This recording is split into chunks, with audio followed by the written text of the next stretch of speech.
Hello po guys, sa video ngayon no, ari kita sa Tubangan gid mismo sa San Jose Parish Church diri sa Plaza Libertad, Iloilo City. Sa pag-umpisa sa misa para sa opening na parade karon sa hapon guys. So ari kita nakatutok sa Tubangan sang simbahan sa San Jose Parish Church guys no. So diri nagahalin ang Santo Niño guys nga ginaparada para karon kag naibalaan naton nga sa bulan sang January subong ang oras gid sang Santo Niño nga sa diin no nagahiwat sang dinagyang sa Kalibo ati-atihan kag sa Cebu ang sinulog.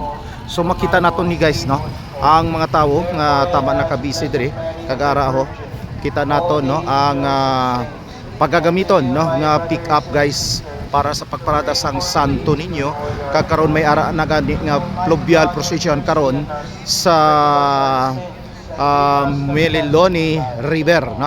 So muni guys no ang makita naton diri sa palibot sang San Jose Parish Church. So muni guys no amining makita naton subong ang Plaza Libertad diri guys no sa Iloilo City proper.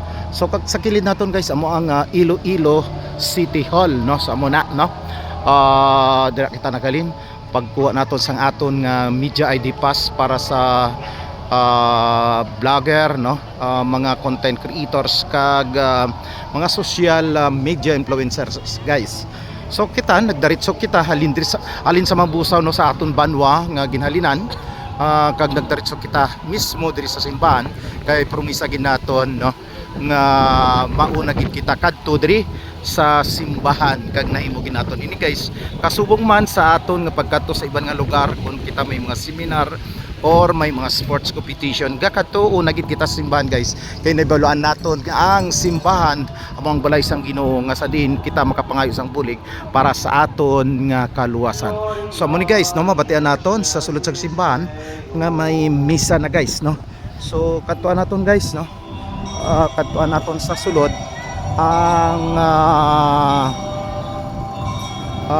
aton makita no dito kag makita naton no sa unhan sa altar ang pari no nga nagamisa na guys. So amo ni guys ang entrance sang simbahan no. Ara makita naton guys ang San Jose Parish placer no. Okay. So mga schedule sang ila maseso ara guys makita niyo. Yun. Okay. So mo ni guys no. So katawong sang ila simbahan. Ara. Okay. So mo ni guys ang misa nga ginapatigayon para karon sa opening sang parada para sa Santo Niño de Cebu guys. No ginatawag nila ini nga Santo Niño de Cebu kay ang Santo Niño nga ini naghalin pa sa Cebu kag amo ning ginumpisa nila sa pagsaulog sa dinagyang festival kada tuig kada January every last weekend of the month. So mo ni guys no amo ni